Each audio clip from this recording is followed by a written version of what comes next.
Great to have you joining me this morning for 10 minutes of calm. And today we're looking at a really a significant topic, which is the topic of loyalty and how do we develop a deeper loyalty in our lives, a loyalty more aligned to spiritual principles versus just allied to our own particular tribes. It's got to be something a little more than that, though. Allied to those who are immediately around us, friends, family, our tribe, so to speak, is a good thing. It's like, how do we make it into something that's even more significant? And this comes out of a Bible passage. Again, we're looking at Genesis, and we're looking at sort of a biblical commentary, an internal sense here of it that we use a lot in the Christian New Church from our perspective. And it's this line here from Genesis, since Genesis 10. From these islands of the nations dispersed in their lands, each by its tongue, by their clans and their nations. So it's this idea of after the flood. We're looking at the time right after Noah. That people start to disperse. And again, we're talking mythological truth here. We're not talking, factual truth. We're talking a myth that's to teach us something. And that idea that people disperse, we go to our own islands, and I think that resonates, right? You can see where that would be true. And then Emmanuel Swinburne goes on to say, yeah, and this kind of we got to be aware of over identification with these islands, over identification with them, and to think that merely identifying with them is the single most significant thing we can do. And what he goes on to say is, he says, he's talking about loyalty here. Loyalty is not charity. Politeness still less so. Both are several steps below charity. Think of charity as loving kindness. The more they partake of charity, the more they partake of loving kindness, though, the more authentic they are. It's kind of interesting perspective there, right? That we can have sort of a surface level loyalty that doesn't get us that far. It would be somebody whose primary virtue is patriotism, for example. Would patriotism be a good thing? Loyal to your country? Absolutely. Could we take that too far? Absolutely. And what we have to be able to think of here, and this is something I've spoken of several times because I think it's super important, that loyalty in our lives, it has to be more than just loyalty to the person. It has to be loyalty to the relationship. That's what actually really matters when we shift from loyalty just to the person to loyalty to the relationship and fidelity to the relationship. And what we end up there is we end up with a lot of trust. Just imagine you're in a deeply loving relationship and you really, really trust that the other person is going to do what is best for the relationship. Now, it doesn't mean they're always going to do what's best for you individually in your own particular tastes and inclinations, but it means that they're going to consistently do what's best for the relationship. That is a very healthy place to be. And that is a very healthy relationship because it's that whole thing. Lead me to the rock that is higher than I. It's in the New Testament. There's the rock, and there's this thing that's higher than us, higher than our own desires. And it gets us into a much higher space. And really good couples, I'm privileged to work with couples all the time. And some of the ones I really admire, they're deeply dedicated to their relationship, and they're willing to have really good conversations, fun conversations, playful conversations, do fun, playful things together. And they're willing to have the hard conversation because they know that's what will feed the relationship, or to do the hard thing together because that's what they know will feed the relationship, or serve together even when they're tired because that's what they know will feed the relationship. So that's a pretty important distinction. And what's the opposite of trust? I was trying to think, okay, so you got trust on one side. What would be on the other? If we have loyalty to the relationship, and from there to the person, we'll end up with a real deep level of trust.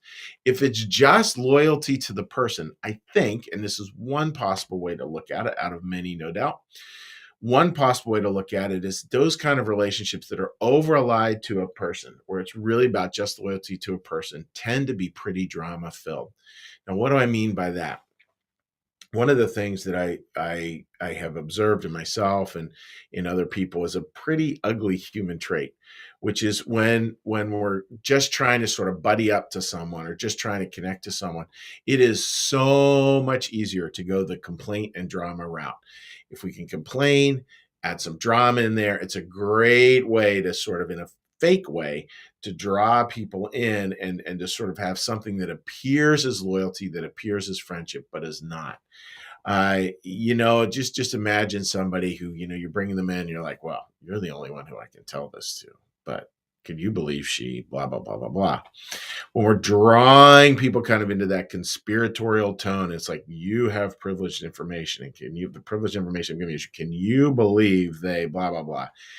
That's a pretty strange form of loyalty to this person, that they have privileged information, but the privileged information that you're sharing with them is not something that's going to better the relationship. It's actually fairly toxic.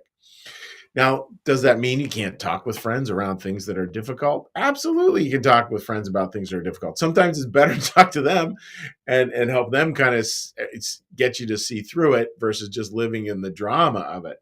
But it means we have to be careful. We just have to be aware. What is the loyalty that is actually going to build trust and build relationship? How do we do that?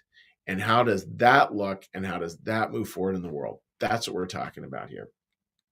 It's not an easy task, my friends. And because the other is such, drama is a siren song. It is so appealing. It appeals right into the use of Christian New Church perspective. It becomes very, very pleasurable. It's the pleasure of insanity. Like, there's nothing feels better than a little conspiracy that we can share together.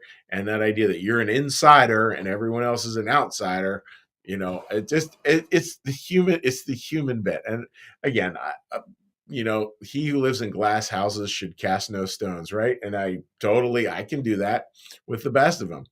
And yet, how do we do something different? So the takeaway for today is pretty straightforward. May you have a day where you really, really focus on this idea of loyalty to the relationship, and to see how that builds trust. Not just loyalty to the person. It's interesting. We have loyalty to the relationship. It will build loyalty to the person, but it's keeping first things recognizably first, which is important. And notice where drama is showing up, and maybe see drama as a big red flag telling you, I don't know, may not be such a great way to go. Maybe you need to look at this in a different way. So that's the thought, friends. I hope that makes a lot of sense to you. And with that, what we're going to do is we're going to shift gears now. And the shifting gears is this: we're going to shift gears, and we're going to do a little meditation, a little prayer, a little blessing, and then we're going to chat with people on social media.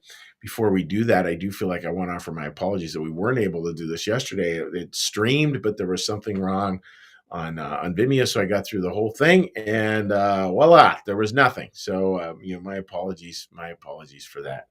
So with that, dear friends, let's take a little breath.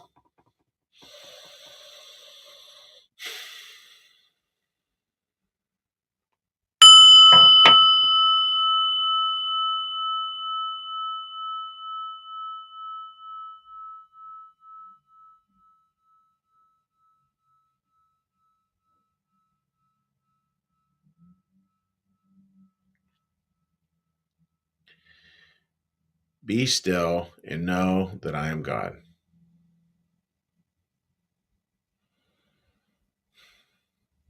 Be still and know that I am.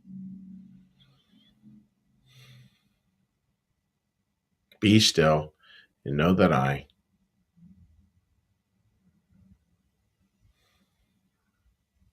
Be still and know that.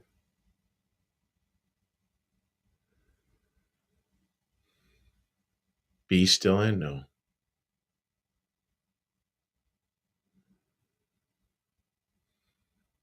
Be still and.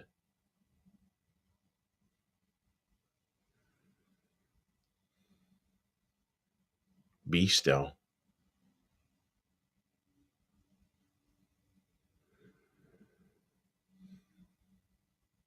Be.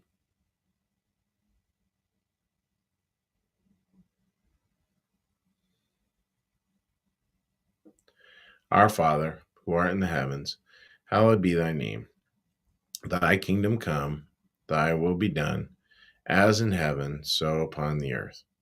Give us this day our daily bread, and forgive us our debts, as we also forgive our debtors. And lead us not into temptation, but deliver us from evil. For thine is the kingdom, and the power, and the glory forever. Amen. May the Lord bless you and keep you. May the Lord make his face to shine upon you and be gracious unto you. May the Lord lift up his countenance upon you, bring you peace, and bring you home. Amen.